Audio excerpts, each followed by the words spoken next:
하나님 저들 가운데 함께 하시고 인도하여 주심을 감사합니다. 하나님 저분들의 기름 부어주셔서 더욱더 성령 충만, 은혜 충만케 하셔서 하나님 앞에 영광 돌리는 삶을 사게 하시고 저들의 앞날을 주님께서 인도하여 주셔서 모든 것이 합력하여 선을 이루게 하시고 건강하게 도와주시고 모든 가족들을 주님의 품 안에 품어주시옵소서. 서성한 삶을 붙들어 주시고 함께하여 주시오. 아버지의 하윤이를 사랑해 주시고 복을 주셔서 믿음으로 잘 자라 하나님 앞에 귀하게 쓰임받는 복된 자가 되게 도와 주시옵소서. 이 시간 말씀 듣겠습니다. 아버지 하나님여 우리의 마음밭이 옥토밭이 되게 하여 주시옵소서. 예수님의 이름으로 기도합나이다. 아멘. 한 가지 부족한 제목으로 말씀을 증거하겠습니다. 이런 말이 있습니다. 여수에서는 뭔 자랑하지 말라 그러죠? 돈 자랑하지 말고, 벌교에서는 뭔 자랑하지 말라 그러죠?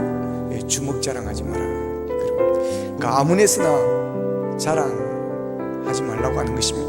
세상적인 말로 아무 데서나 까불다가 아무 데나 나서다가 나대다가 코피 터진다는 것입니다.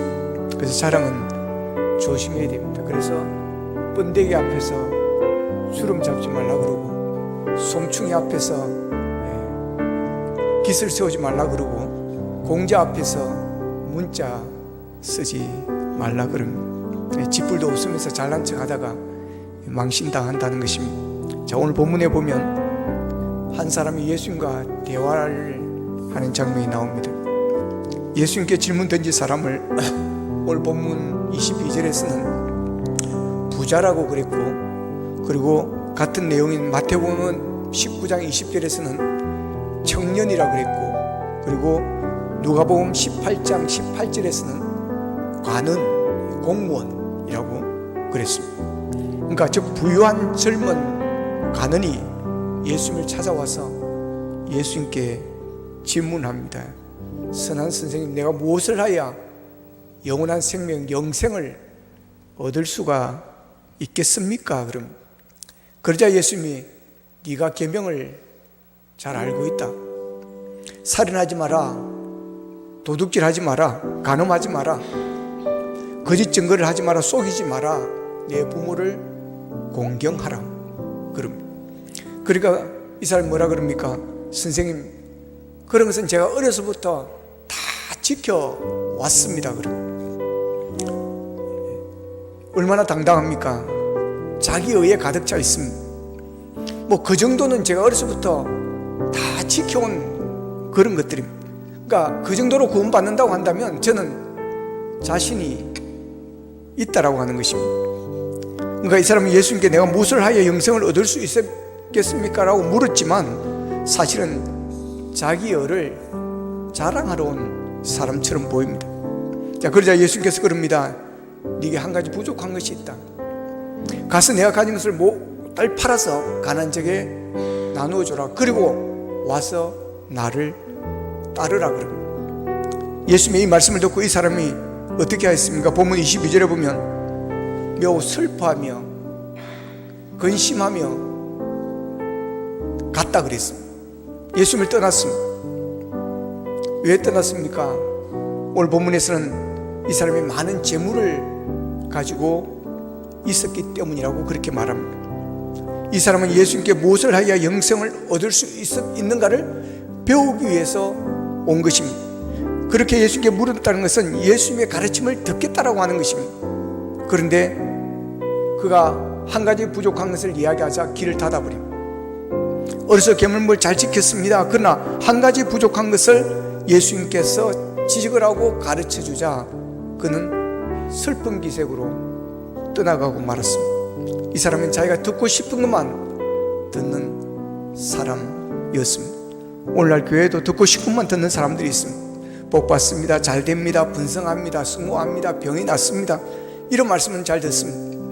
그런데 찔림이 있고 아픔이 있고 부담이 되어지는 말씀들은 귀를 닫아버립니다. 그러니 변화가 일어나지 않습니다. 자, 오늘 보면 이 부자 청년은 예수님이 자기가 잘하고 있는 계명을 이야기하자 신이 났습니다. 그런데 예수님께서 이 한 가지 부족한 것을 말하자 부담을 느낀 것입니다. 그래서 귀를 닫습니다.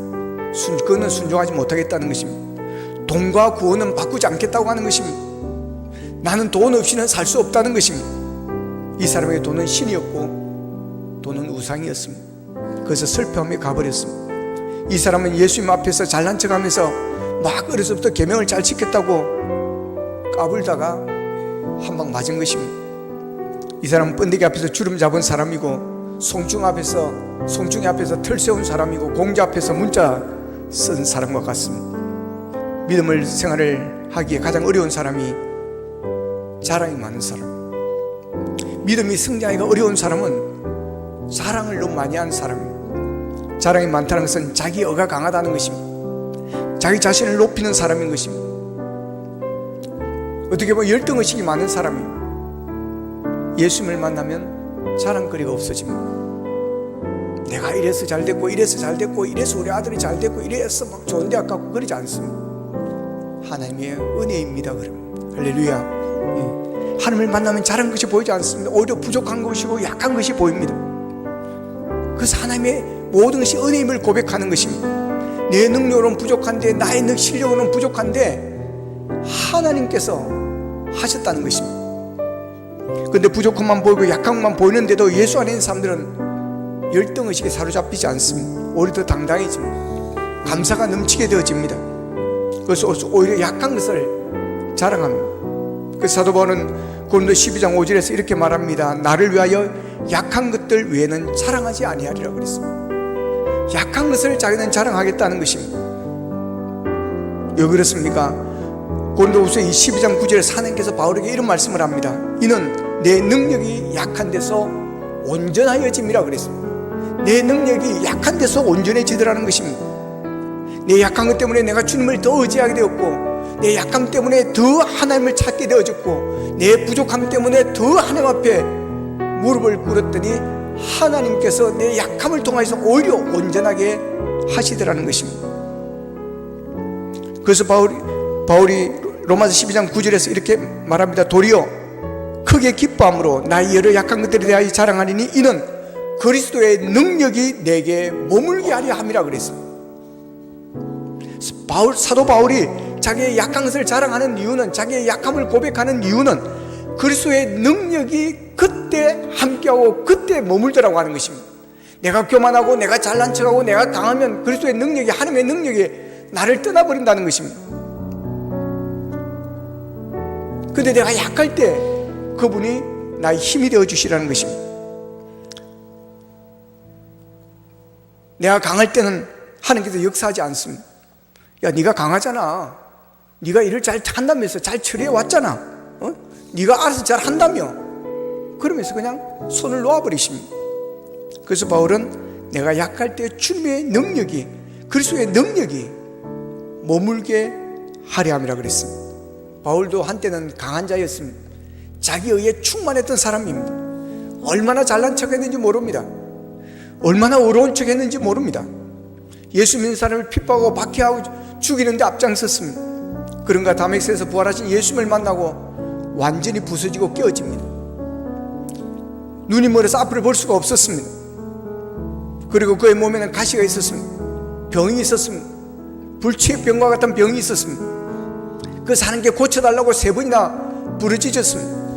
그런데 하나님께서 뭐라고 그러십니까?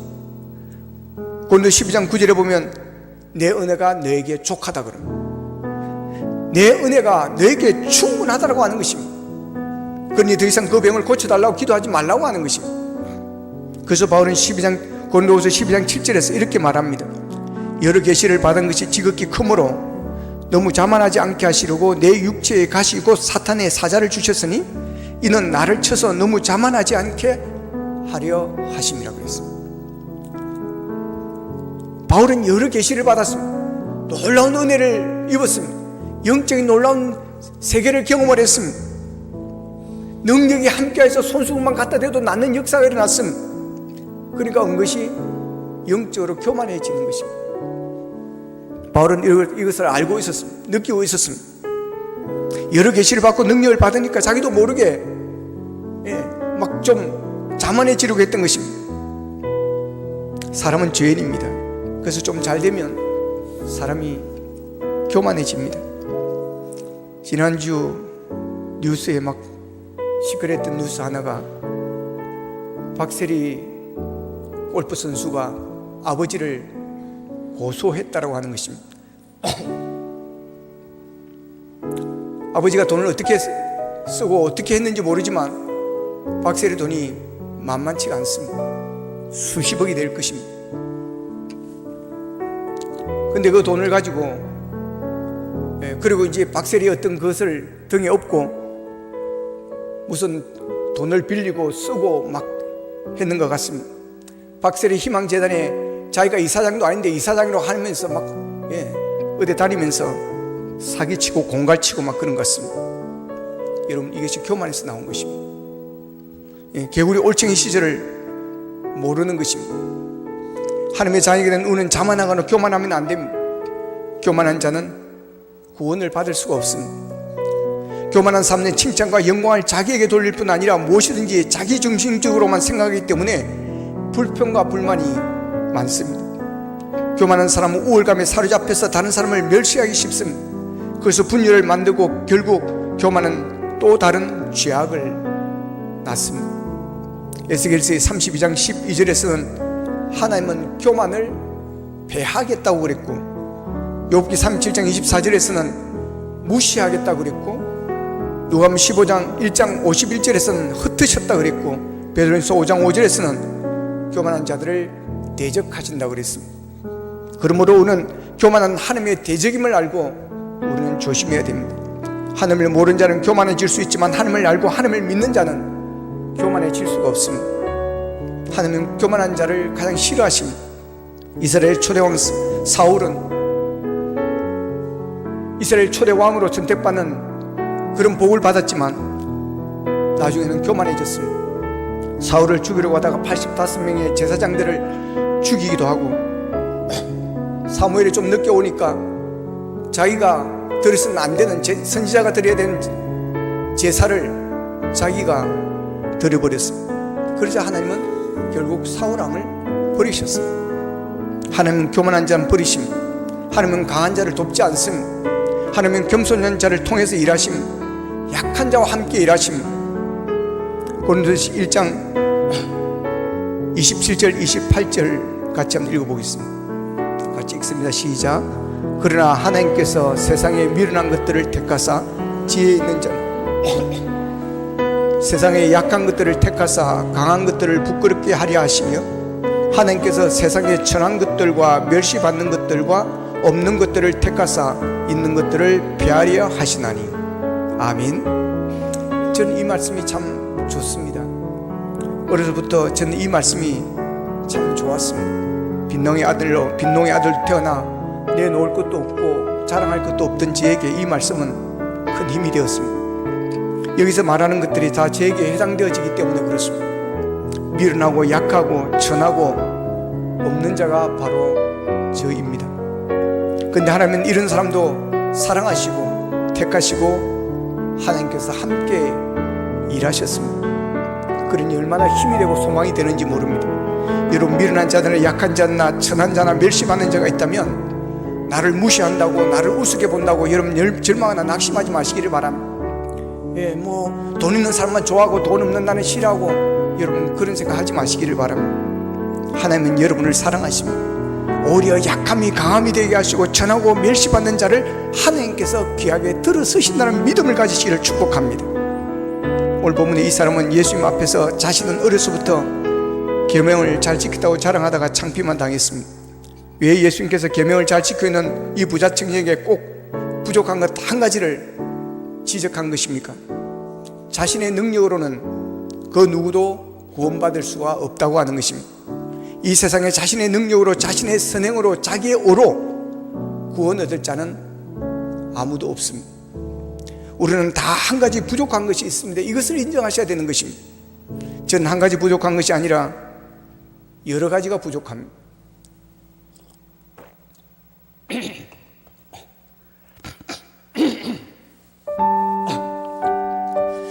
부족한 것을 좀 노력해서 바꿔보려고 노력도 하고 그래서 어떻게 하면 더 선하게 살고 착하게 살고 믿음으로 살아갈까, 사랑하며 살아갈까 라고 노력하지만 많은 것이 고쳐지고 또 변화되어집니다. 근데도 잘 고쳐지지 않는 게 있습니다. 그 중에 하나가 미워하는 사람을 사랑하는 겁니다. 성경은 원수를 사랑하라고 하지만 참 쉽지가 않습니다. 이제 사랑해야지, 이제 잊어버려야지. 그런데 또 어느 순간 되면 그게 살아납니다. 며칠 전에 결혼식에 갔다가 우리 교회 다니다가 다른 교회로 간 분을 만났어. 보는 순간 악수를 해야 되나 말아야 하나, 눈을 돌려야 되나, 인사를 해야 되나, 순간 머리가 팡팡팡팡 돌아갔어. 그렇지만 정면에서 마주쳤으니 피할 수는 없었습니다. 손을 잡았습니다. 그동안 제가 손을 잡아본 악수한 중에 가장 차가웠던 순간이었습니다. 아마 그분도 제 마음을 읽었던 것 같습니다. 이런 분을 만났을 때 저는 정말 힘듭니다. 며칠 전에 우리 교회 다니다가 다른 교회로 간 분이 전화가 왔습니다. 그런 사람이 전화 온 일은 거의 없습니다. 근데 전화가 왔습니다. 뜻밖이었습니다. 저도 놀랐습니다. 제가 전화를 받았겠어요? 안 받았겠어요? 안 받았다. 와, 나를 어떻게 보시고 상상에 맡기겠습니다. 이런 제가 사실은 싫습니다. 저도 이런 내가 싫습니다. 다른 교회 갈 수도 있고 올 수도 있는 겁니다. 그런데 왜 그런 분을 만나면 그렇게 불편하느냐는 것입니다. 왜 외면하고 싶어 하느냐는 것입니다.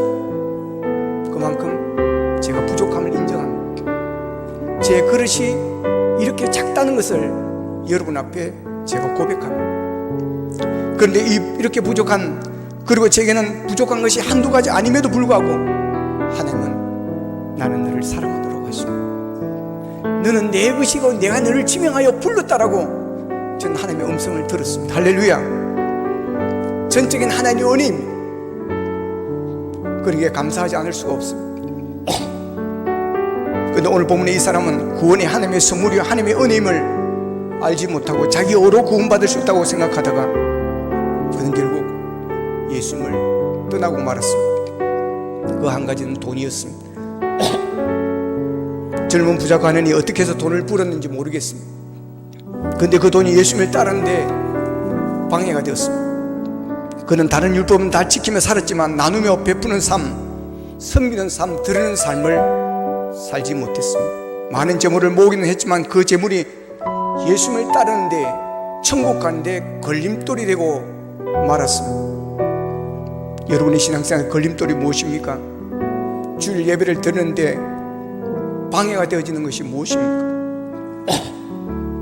하나님 앞에서 합하게 살려고 하는데 방해되는 것이 무엇입니까? 사도행전 5장에 재물 때문에 죽임을 당한 사람의 이야기가 있습니다. 아나니아와 삽비라입니다. 초대교회 예수 믿는 사람들은 한 마음과 한 뜻이 되어서 물건을 서로 통용을 했습니다. 사람들이 밭과 집을 팔아서 각 사람의 필요를 따라 나누어주는 그런 공동체였습니다. 그런데 아나니아 삽비라는 자신의 소유를 팔아 하나님께 온전히 바치기로 했지만 나중에 마음이 바뀌어 일부를 감추었습니다. 그러자 사도행전 5장 3절 4절에 보면 베드로가 그럽니다. 사탄이 네 마음에 가득하여 네가 성령을 쏘이고 땅값 얼마를 감추었느냐? 어찌하여 이 일을 내 마음에 두었느냐? 사람에게 거짓말한 것이 아니요 하나님께로다. 일부만 바친 것이 죄가 아니라 성령을 속인 것이 죄라고 하는 것입니다. 초대교회 성도들은 물건을 통용하며 제 것이라고 욕심내지 않고 지냈습니다. 그러나 재산을 다 팔아 교회에 바쳐야 한다는 법이 있던 것이 아닙니다. 의무조항이 아닙니다. 성령의 감동이 임할 때 각자 자원해서 바쳤던 것입니다. 그러나 아나니아와 삽비라는 성령의 감동이 있었음에도 소유에 대한 미련을 버리지 못하고 자신들의 헌신을 과대 포장하고 싶었던 것입니다. 그래서 일부는 갖춰놓고 다 가져온 것처럼 거짓말을 한 것입니다. 아나니아와 삽비라 부부는 헌금에 대한 한 가지 부족으로 화를 입고 말았습니다. 마가복음 14장에는 값비싼 향유를 예수님의 머리에 부은 한 여인의 이야기가 나옵니다. 사람들은 향유를 예수님의 몸에 부은 여인을 향해서 어떻게 낭비하느냐, 흡의하느냐, 그 향유를 팔아 가난한 자들에게 줄 수 있었다며 책망을 했습니다. 그러나 마가복음 14장 9절에서 예수님은 이 여인을 향해 이렇게 말합니다. 내가 진실로 너에게 이르노니 온 천하에 어디서든지 복음이 전파되는 곳에는 이 여자가 행한 일도 말하여 그를 기억하리라 그러고, 부자 청년은 재물 때문에 예수님을 따르지 못했습니다. 아나니아 부부는 재물 때문에 성령을 쏘겼습니다. 가룟 유다는 예수님을 온 30에 팔아넘겼습니다. 그러나 예수님께 항의로 부은 여인은 복음이 전파되는 곳마다 여인의 행동이 기념되어지는, 기억되는 복을 받았습니다. 제가 아는 한 목사님이 그 교회에서 강남 꽃꽂이를 하는데 어떤 성도가 그게 낭비 아니냐고 이야기하더라는 것입니다. 그래서 제가 그랬으면 우리 교회도 합니다. 그래서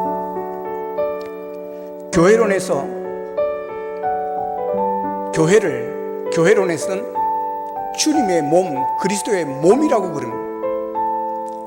여러분, 여러분의 몸을 아름답게 가꾸기를 원하십니까? 천하게 가꾸시기를 원하십니까? 누추하게 다니시기를 원하십니까? 깔끔하고 세련되기를 원하십니까? 여러분, 그러면 주님의 몸은 어떻게 해야 됩니까?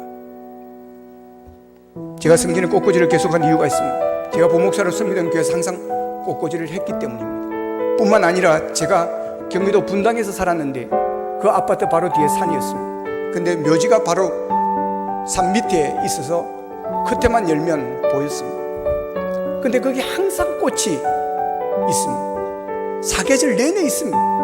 항상 그 꽃을 갈아 놓습니다. 그 무덤이 남편의 무덤인지 아내의 무덤인지 어머니의 무덤인지 아버지의 무덤인지 알 수는 없지만 1년 내내 그런 정성을 보였습니다. 정말 대단한 정성이었습니다. 그것을 보면서 그런 죽은 자의 무덤에도 그 비싼 꽃을 갖다 놓으면서 그런 정성을 보인다면 주님의 몸인 성전을 우리가 아름답게 하는 것은 정말 낭비일까? 그 여인이 향유를 깨뜨렸던 것이 가난한 임준을 주었으면 좋겠다고 책망을 했지만, 비난을 했지만 예수님은 오히려 잘한 일이라고 말씀을 하셨습니다. 예수님께서 부은 향유를 아까웠던 사람들처럼 우리가 자신의 가치관이나 믿음의 수준을 생각하지 않고 함부로 주의 몸에 향유를 붓는 마음으로 섬기는 것을 허비요 낭비라고 했어야 되겠느냐는 것입니다. 예수님은 우리를 위해서 몸을 버리시고 피를 흘리셨습니다. 자신의 몸을 다 찢기셨습니다. 그리고 우리를 구원해 주셨습니다. 그런데 우리가 하나님께서 귀한 것을 드리지 못했어야 되겠습니다. 그런데 우리가 이 세상에 귀하다고 하는 그 무엇을 드린들, 그 하나님의 은혜와 그 주님의 그 아픈 고통, 그러면서 우리에게 구원을 주신 그게 보답이 되어지겠느냐고 하는 것입니다. 누가복음 12장 34절에 보면 너희 보물이 있는 곳에 너희 마음도 있느니라 그랬습니다. 사람 마음은 돈 있는 곳에, 보물이 있는 곳에 있습니다. 최고라고 하는 곳에 있습니다. 여러분이 최고라고 하는 것이 무엇입니까? 누구입니까?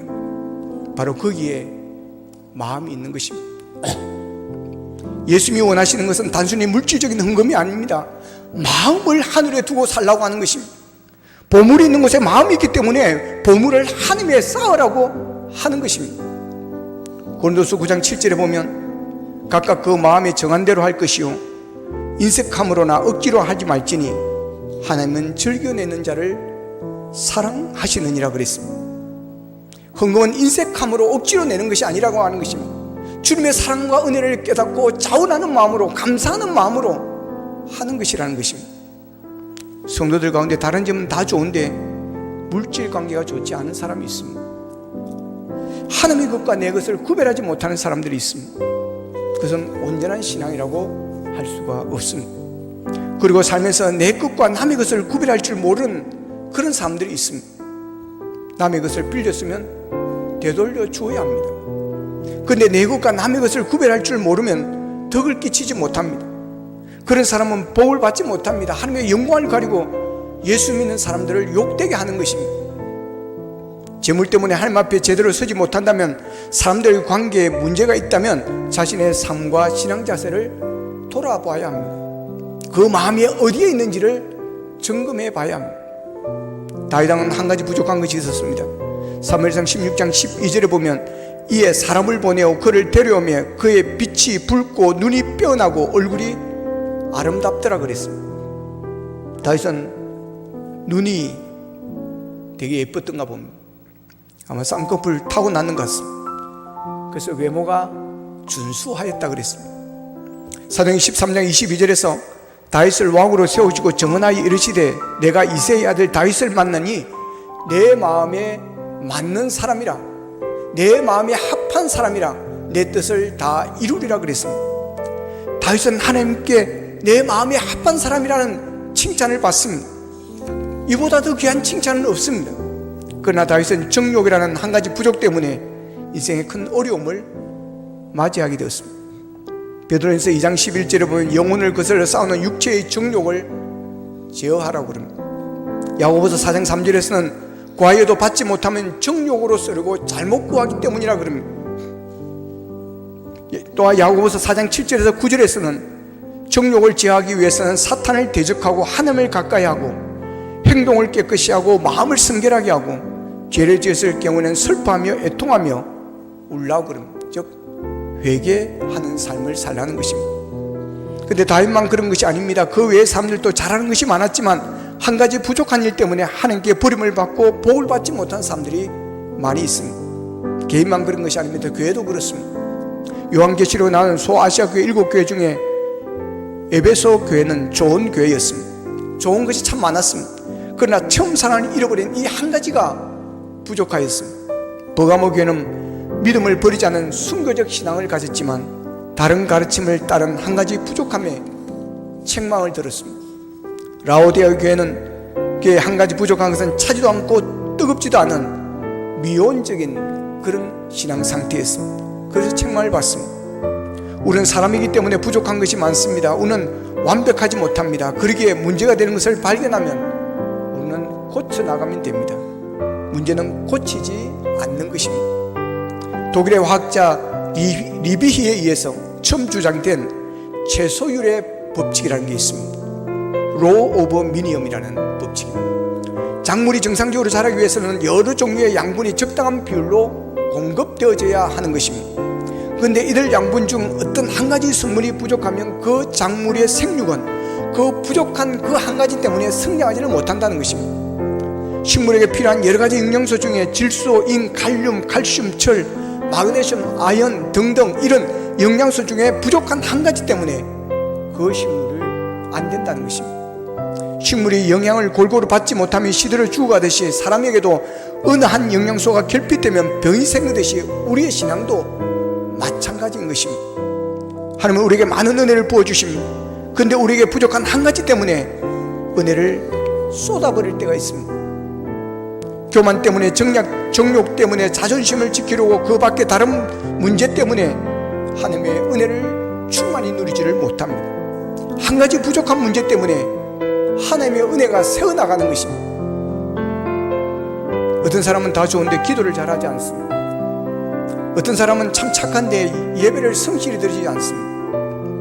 어떤 사람들은 봉사도 잘하는데 하나님의 것을 하나님의 것으로 구별하지를 못합니다. 어떤 사람은 다 좋은데 말이 너무 많습니다. 어떤 사람은 좋은데 말을 너무 함부로 해서 다른 사람이 상처를 입습니다. 어떤 사람은 다 좋은데 게으르고 신경질만 부립니다. 그런 것들이 문제가 되는 것입니다. 한 가지 부족함 때문에 다른 여러 가지를 놓쳐버리게 되어지는 것입니다. 한 가지 부족으로 실패와 좌절을 맛볼 수 있고 한 가지 부족으로 사람들에게 따돌림을 당하고 이 한 가지 부족 때문에 성공하지 못합니다. 그러기에 우리는 이 한 가지가 무엇인지를 스스로 깨닫고 우리는 하나님 고쳐달라고 기도해야 됩니다. 요즘은 IT 산업의 발달로 큰 것보다 작은 것이 더 가치를 갖게 되었습니다. 작은 것을 소홀히 하면 안 됩니다. 아가서 2장 15절에 보면 우리를 위하여 여우 곧 포도원을 허는 작은 여우를 잡으라 그럽니다. 지금 여러분이 힘들게 하는 작은 여우가 무엇입니까? 여러분의 가정을 흔드는 작은 여우가 무엇입니까? 부부의 마음에 상처를 주고 서로 미워하는 그 작은 것이 무엇입니까? 하나님의 은혜를 받지 못하고 믿음의 사람으로 살 뿐 나는 예수님을 따르지 못한지언정 그것을 해결하고 싶지 않다 부잣집은 돌아서서 가버렸습니다. 정말 그것만 하면 되는 것, 내 마음만 접으면 되는 작은 것들이 있습니다. 여러분의 가정의 평안을 깨우고 화목을 깨는 것, 교회가 하나 되게 하는데 문제가 되는 것, 그것이 무엇일까요? 여러분 스스로는 알 것입니다. 그것을 가만히 품고 가면 슬픈 기색으로 살 수밖에 없습니다. 그러나 내어놓고 주님 앞에 용서를 구하면 됩니다. 그러면 하나님은 은혜를 베풀어 주십니다. 하나님이 함께 하시고 동행하여 주십니다. 예수님과 동행하지 못하고 돌아섰던 사람들처럼 자신의 것도 내어놓지 못하는 것이 문제인 것입니다. 오늘 우리에게 부족한 한 가지, 우리의 신앙생활을 어렵게 하고 걸림돌이 되게 하는 한 가지, 직장생활을 하는데 어렵게 하고 가정생활을 어렵게 하는 그 한 가지를 인정하고 주님께 은혜를 구하십시다. 그래야 주님과 함께하는 삶, 주님과 하나님과 동행하는 하나님의 백성으로 살아가게 되기를 주님의 이름으로 축복합니다. 기도하겠습니다.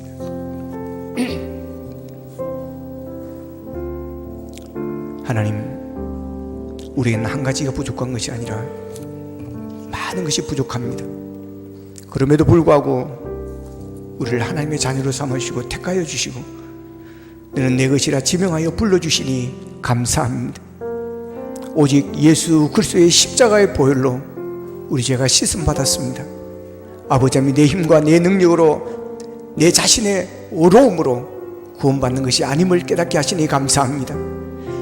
우리의 구원은, 우리의 믿음은 하나님이 주신 은혜요 선물임을 깨닫고 범사에 감사함에 살아가는 우리가 되어지기를 원합니다. 하나님, 신앙생활 하는데 걸림돌이 되는 한 가지가 무엇인지를 우리는 압니다. 아버님이 하나님 앞에 내어놓기를 원합니다. 하나님 긍휼히 여기시고 이 모든 것을 이길 수 있게 하여 주시고 바꿀 수 있게 하시고 버릴 수 있기를 원합니다. 그래야 하나님과 동행하게 하시고 하나님의 은혜 가운데 승리할 수 있도록 도와주시옵소서. 다 같이 기도드리겠습니다. 사랑하신 아버지 하나님, 이 시간도 주의 말씀으로 우리 함께 하시니 감사합니다. 아버지 하나님, 오늘 이 부자 청년은 그가 부족한 것 한 가지를 지적받았을 때 슬퍼하며 돌아갔습니다. 그에게는 물질이, 돈이 천국 가는 걸림돌이 되고 말았습니다. 아버지 하나님, 구원은 나의 의로 나의 이런 것이 아니라 하나님의 은혜로 예수 그 십자가의 보혈을 의지한 자에게 주어짐을 깨닫게 하시니 감사합니다. 하나님 아버지, 우리가 자랑하거나 자만하거나 교만하지 않기를 원합니다. 모든 것이 하나님의 은혜임을 깨닫고 감사하며 살아가기를 원합니다. 아버지 하나님, 우리가 신앙생활 하는데, 우리가 봉사하는데 아버지 하나님 걸림돌 되어지는 것이 무엇인지를 우리가 깨닫고 그 걸림돌을 하나님 앞에 내어놓기를 원합니다. 용서를 구하기를 원합니다. 그 하나님 주시는 은혜와 하나님이 함께 하시는 은혜로 승리하게 하여 주시옵소서.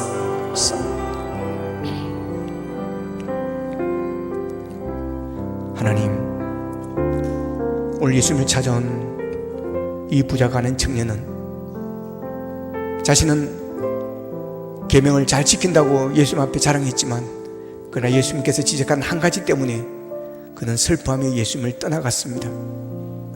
아버지 하나님 앞에 우리가 자랑할 것이 없음을 깨닫기를 원합니다. 모든 것이 하나님의 은혜였음을 고백하게 하여 주시옵소서. 아버지 하나님, 우리에게 부족한 것이 많지만 그럼에도 하나님의 은혜로 구원을 받았습니다. 하나님의 자녀가 되었습니다. 감사하며 살게 하여 주시옵소서.